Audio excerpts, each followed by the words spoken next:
Welcome back guys. I hope आप सभी अपने लाइफ में खुश हो। और खुश नहीं भी हो तो मैं यही बोलना चाहूँगा कि पिक्चर अभी बाकी है मेरे दोस्त। तो आज के वीडियो के बारे में हम बात करेंगे रियल मैड्रिड का प्रीवियस परफॉर्मेंस रियल ओविएडो के सामने। एंड देन फ्रांस ने अपना स्क्वाड रिलीज कर दिया, थोड़ा बहुत उस पर बात करेंगे। एंड देन ऑल्सो हम थोड़ा बात करेंगे ला लीगा रेलीगेशन बैटल पे। तो चलो स्टार्ट करते हैं। पहले मैं बात करना चाहूँगा करेरास की। तो जब उसने अपना करियर रियल मैड्रिड के अंदर शुरू किया था लेफ्ट बैक पोजीशन पे, उसने मुझे काफ़ी इम्प्रेस किया था। और उसके पास कॉम्पिटिटिवली देखा जाएगा तो कामाविंगा से compete कर रहा था, जो कि नेचुरली लेफ्ट बैक खेलता नहीं है। ही हैड फ्रान गार्सिया जिसका पीआर लेवल उतना ज़्यादा है नहीं, और फरलैंड मेंडी जो कि कांच का बना है, उसको छुएगा तो टूट जाएगा। और अभी वो रिटायरमेंट लेने के लिए बात कर रहा है, तो पता नहीं। तो अल्वारो करेरास के पास काफ़ी अच्छी अपॉर्चुनिटी थी वो लेफ्ट बैक पोजीशन को सीमेंट करने के लिए। एंड उसने वो जिरोना के सामने वो बैंगर गोल भी मारा था अपना सीजन में बहुत बहुत पहले। बट ये कल का मैच देख के मुझे लगा नहीं ये मैंने वो करेरास को देख रहा था। ये पता नहीं कहाँ से आ गया था ये एक वाला करेरास, क्योंकि उससे सिंपल पासेस एग्जीक्यूट नहीं हो रहे थे, 1v1 डुएल्स भी वो विन नहीं कर पा रहा था, और उसका विनीशियस के साथ उतना कुछ खासा पार्टनरशिप भी हो नहीं रहा था। तो मुझे पता नहीं करेरास को क्या हो गया कल के मैचेस में। और देखा जाए तो यही सेम परफॉर्मेंस में वो 55 मैन स्क्वाड में सिलेक्ट भी नहीं हुआ स्पेन के। तो ये काफ़ी दर्शाता है कि करेरास को अपना positional game play and also अपना जो कि वो नॉर्मल गेम प्ले खेलता है अपना पासिंग का, उसको बहुत इंप्रूव करने की ज़रूरत है। उसको सॉफ्ट कॉर्नर दिया जाए तो ऐसा बोल सकते हैं कि दो कोचेस के बीच में उसका प्रायोरिटी थोड़ा नीचे रहेगा। शायद शाबी अलोंसो को ज़्यादा पसंद था, आरबी लोआ को थोड़ा कम पसंद था। But then again if given the opportunity, आपको थोड़े बहुत पासेस, थोड़े बहुत चीज़ें अपनी अच्छी रखनी चाहिए, जो कि कल के मैच में मुझे करेरास से ज़रा भी नहीं दिखा। और जहाँ अल्वारो करेरास लेफ्ट बैक पे इतना नीचे था, वही ट्रेंट राइट बैक पे इतना ऊपर था। ट्रेंट का इन्वॉल्वमेंट मैच बाय मैच इतना इम्प्रूव हो रहा है, वो इतना ग्रो कर रहा है, उसे देख के मुझे काफ़ी अच्छा लग रहा है।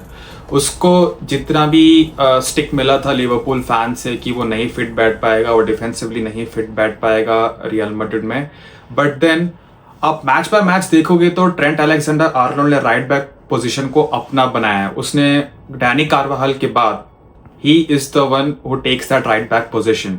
तो at least being a player who is coming from other team, उसने वो पोजीशन अपनी बना ली है, अपनी पोजीशन सीमेंट कर ली है मुझे लगता है। और उसने कल भी काफ़ी अच्छे क्रॉसेस डाले, अच्छे रन्स लिए, उसने बहुत अच्छे रन्स लिए।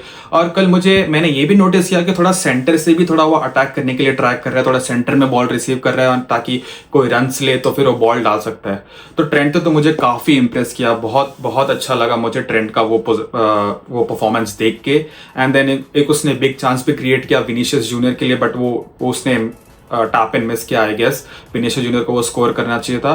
तो ट्रेंट का involvement match by match improve हो रहा है, मुझे काफ़ी अच्छा लगा ट्रेंट का ये परफॉर्मेंस देख के। नेक्स्ट प्लेयर जिसकी मैं बात करना चाहूँगा वो है फ्रैंको मस्तांटोनो, जो कि राइट विंग पे खेलता है। तो उसको एक बहुत ही क्लियर कट चांस मिला था, उसको लेफ्ट फुट पे उसको बहुत ही क्लियर कट चांस मिला था। गोंजालो गार्सिया ने अच्छा बॉल डाला था, उसको कट बैक किया था।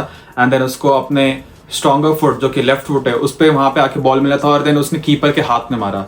और लेफ्ट फुट है भाई, तू अर्जेंटीना से आ रहा है, वहाँ पे लेफ्टी लोग ने पता नहीं क्या क्या अचीव किया है, और तू भाई इसे एक गोल स्कोर नहीं कर पाया। क्या कर रहा है यार मेरा एमिनेम, मेरा सलीम शेडी, कभी कभी गोल स्कोर करेगा। तो मेरे ख्याल से उसको वो स्कोर करना चाहिए था, वो वाला चांस। एंड देन और मैं चाहता हूँ उसके फॉर ए सेल्फ डेवलपमेंट उसको और गेम टाइम मिलना चाहिए। तो और वो सीधी सी बात, अगर रॉड्रिगो आ गया या फिर हम लोग रियल मैड्रिड की जो फुल स्क्वाड है विदाउट इंजरी, अगर सब लोग आ गए तो जाहिर सी बात है वो तो टॉप प्रायोरिटी रहेगा ही नहीं। एंड्रिक के जैसा उसको भी लोन पे जाना चाहिए, और उसको थोड़ा गेम इन्वॉल्वमेंट होगा, थोड़ा गेम में इंप्रूवमेंट होगा, उसको थोड़ा चांसेस मिलेंगे, उसका गेम टाइम बढ़ेगा।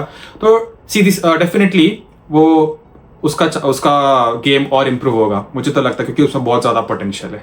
नेक्स्ट पे मेरा गोल स्कोरर, मेरा प्यारा स्ट्राइकर, जो कि स्ट्राइकर प्रेजेंस मुझे देता है, मुझे क्या रियल मैड्रिड को देता है, गोंजालो गार्सिया, रियल मैड्रिड के अकेडमी से। क्या उसका स्ट्राइकर प्रेजेंस इतना अच्छा था, उसका गेम इतना अच्छा है, वो प्लेयर्स को होल्ड इतना अच्छा करता है, वो 1-2 पासेस इतने अच्छा करता है सॉरी। और उससे वही फ्रांको मस्तांटोनो को उसी ने चांस दिया था, वो पूरा एरिक बाइली जैसा एकदम सांड को होल्ड करके उसने इतना अच्छा उसको पास दिया था। तो गोंसालो गार्सिया ने मुझे बहुत इम्प्रेस किया कल। और एम्बापे भी आया था सब्स्टिट्यूट होके, उसको बू किया था ऑब्वियसली, जो जिस हिसाब से एनवायरनमेंट है। बट देन हम लोग अगर किलियन एम्बापे और गोंसालो गार्सिया का हम लोग कंपैरिजन करें, तो अगर आप उन लोग का हीट मैप देखोगे तो गोंसालो गार्सिया का जो वो एक गुच्छा है वो पेनल्टी बॉक्स के अंदर, वो कितना ज्यादा इंपॉर्टेंट है अगर आप एक स्ट्राइकर हो तो। और वही एम्बापे का जो है वो उतना ज्यादा वो रहता ही नहीं है वो उस जगह पे। पूरा सीजन अगर एम्बापे वो क्वालिटी अगर डेवलप कर लेता तो मुझे लगता है एम्बापे कुछ नहीं तो बोल के और 15 से 20 गोल मार सकता था। क्योंकि उधर हमारे पास ट्रेंट अलेक्जेंडर आर्नोल्ड है वहां से जो बॉल डाल सकता है, और हमारे पास प्लेयर्स ऐसे हैं मिडफील्ड में जो वहां पे एम्बापे को वो पासेस प्रोवाइड कर सकते हैं। तो एम्बापे को वो पोजीशन रखना बहुत बहुत जरूरी है। क्योंकि वो क्या करता है ना, वो क्या सोचता है कि वो पीछे ड्रॉप करेगा, पीछे ड्रॉप करके वो ड्रिबल विबल करेगा, इधर जाएगा उधर जाएगा। एंड ऑफ कोर्स अगर आप मिडफील्ड में आओगे बॉल लेने के लिए तो आपके पास प्लेयर्स लोग चढ़ेंगे, ठीक है। आपके पास मिडफील्ड में बॉल लेने आप प्लेयर्स लोग चढ़ रहे हैं, आपको वो ड्रिफ्ट करेंगे, थोड़ा राइट पे लेके जाएंगे, राइट पे लेके जाएंगे, एंड देन आप राइट पे चले जाते हो, राइट पे आप किसी को पास दे देते हो, जैसे आर्नोल्ड को आपने पास दे दिया, तो भाई साहब आपको बॉल किसको डालेगा? है तो नहीं, विनीशियस तो उधर है, तू तो इधर है, तो बॉल किसको डालेगा?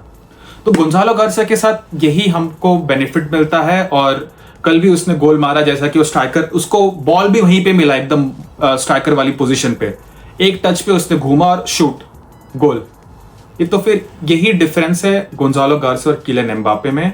और पता नहीं मुझे आर्बेलो ने ये क्यों नहीं ट्राई किया कि वो गोंसालो गार्सिया को सेंटर पे खिला के किलियन एम्बापे को राइट पे खिला सकता है। पता नहीं वो हमेशा 4-4-2 क्यों जाता था, मुझे पता नहीं। उसको ये भी ट्राई करना चाहिए था मेरे हिसाब से। एंड देन ओवरऑल स्क्वाड का परफॉर्मेंस भी काफ़ी ठीक था, but at this point of time in league I don't think it matters, because Barcelona ने ऑलरेडी लीग जीत चुकी है।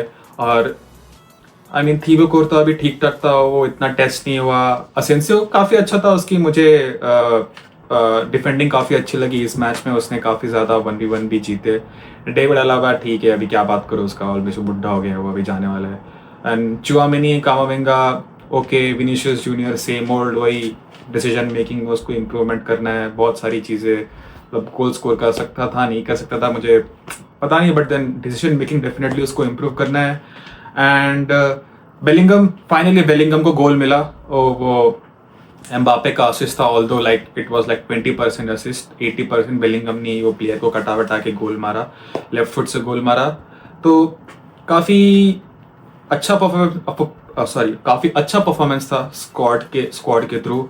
एंड देन आई होप मेरी पूरी स्क्वाड वर्ल्ड कप में जाए और अपने अपने नेशंस के लिए काफ़ी अच्छी खेले, सब लोग सिलेक्ट हो एंड वर्ल्ड कप भी जीते, कोई एक player at least real Madrid case में से कोई वर्ल्ड कप भी जीते। देन मैच के बीच में एक ऐसी भी सिचुएशन थी जहाँ पे रियल मैड्रिड के फैंस फ्लोरेंटिनो लीव का बैनर पकड़ के खड़े हुए थे, बट सिक्योरिटी ने वो बैनर खींच के सब पूरा झकड़ के निकाला।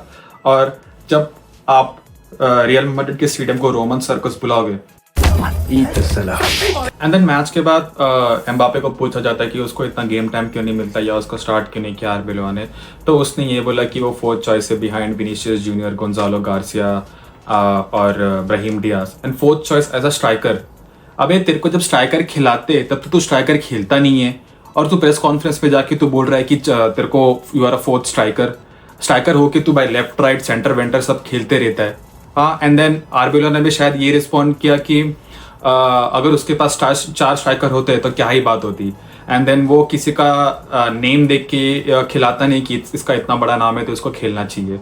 तो आर्बेलो को तो पता ही नहीं भाई कि उसके पास स्टार स्ट्राइकर है कब। और एट दिस एंड देन उसने शायद एम्बापे ने ये भी बोला कि भाई उसको फर्क नहीं, वो प्रेस कॉन्फ्रेंस देखता नहीं आर्बेलो का, वो ना स्पेनिश टीवी देखता है ना वो फ्रेंच टीवी देखता है। तो मैं बोल रहा हूँ भाई तेरे को क्या फर्क है बोलने के लिए कि तू निंजा थोड़ी देखता है या अपने आइटम के साथ डोरेमोन या शिनचैन कुछ देखता है, तेरे को क्या फर्क पड़ता है, तू क्यों बोल रहा है ये सब? 27 साल का होके एक वर्ल्ड कप जीत के तेरे पास इतना मैच्योरिटी तो रहना चाहिए कि तू प्रेस कॉन्फ्रेंस में आके तू क्या बोले, मीडिया के सामने आके क्या बोले। हमारा सीजन वैसे ही इतना गंदा जा रहा है तो तू और मिर्ची मसाला डाल के उसको क्यों इतना गंदा और उसको बेकार कर रहा है, और इतना क्यों ये सब चीज़ें उसको मीडिया को चांस दे रहा है ये सब डालने के लिए। तो ये मैच्योरिटी रहनी चाहिए जब तू इतना बड़ा प्लेयर हो गया है। तो और ये तो थी रियल मैड्रिड के बारे में बातें। अब चर्चा करते हैं फ्रांस के इंटरनेशनल स्क्वाड की। जैसे कि डिडियर डेशम्स ने अपना फ्रांस का स्क्वाड चुन लिया है और फुटबॉल फैंस को देख के लगा ही होगा कि ये फ्रांस स्क्वाड के पास पोटेंशियल है वर्ल्ड कप जीतने की। एंड देन मिनिमम आपको तो फाइनल पहुंचना ही चाहिए। आपके पास कोई एक्सक्यूज़ नहीं होना चाहिए कि हमारा ये प्लेयर इंजर्ड हो गया या हमारे पास ये डिसीजन गलत थे, ये ऐसा हो गया वैसा हो, कुछ नहीं, नो एक्सक्यूज़। बिकॉज आपके पास ऐसे ऐसे प्लेयर्स है, ऐसे ऐसे प्लेयर्स जो गेम चेंज ऐसे कर सकते हैं। आपके पास एम्बापे है, आपके पास डेम्बेले, आपके पास डेज़िरे डुए, आपके पास ओलिसे, रायन शर्की। डिफेंस में आपके पास उपामेकेनो, आपके पास विलियम सलीबा, माइक मेनियो, Lucas Hernandez and then Malo Gusto, joules कुंडे। इतने सारे प्लेयर्स है और आपका इंजन एनगोलो कांटे। इतने सारे प्लेयर्स होने के बावजूद आप एक्सपेक्ट करोगे कि फ्रांस को फाइनल तक तो पहुंचना ही चाहिए। एंड देन मिनिमम आपको हर मैच में लाइक एक दो एटलीस्ट दो गोल तो स्कोर करना ही चाहिए आपको हर मैच में।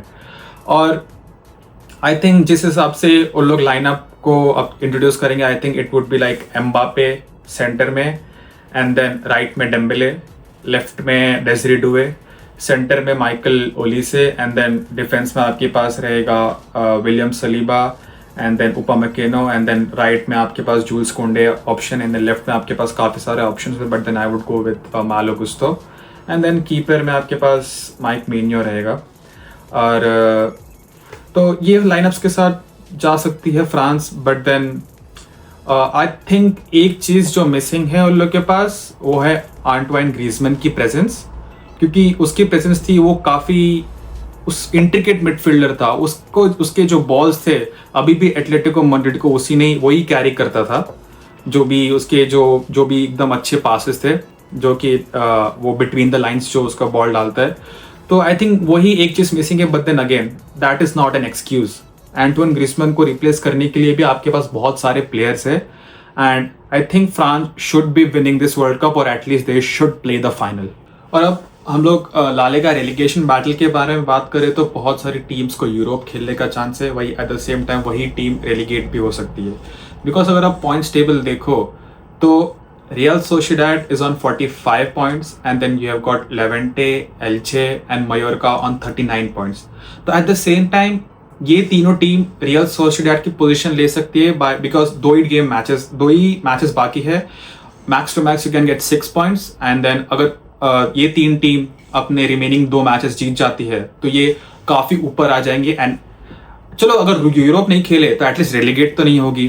तो वो सारी टीमों को, जितने भी टीम है उस ब्रैकेट में from I think it's 9th to लेके 19th पोजीशन तक, सारी टीमों को अपने रिमेनिंग मैचेस जीतने ही पड़ेंगे। और आप ये भी आर्ग्यू कर सकते हो कि एथलेटिक बिल्बाओ जैसी टीम जो कि पिछले साल इतना अच्छा खेल रही थी with Nico Williams and other players, वो भी अब रेलीगेशन जोन में बैटल कर रही है। तो जैसा कि फुटबॉलिंग वर्ल्ड में आर्ग्यूमेंट होती है कि premier league is the most toughest league, you can also argue that La Liga is not much behind, या फिर La Liga equal है and at some points La Liga is much better than Premier League। तो ये भी argument बहुत valid है because relegation battle is the proof of that। and then वही है कि अब जो जीतेगा वो relegate नहीं होगा और जो हारेगा उसकी तो वाट लग जाएगी। एंड यही बोल के मैं अपना वीडियो कंक्लूड करूँगा। एंड हाला मैड्रिड।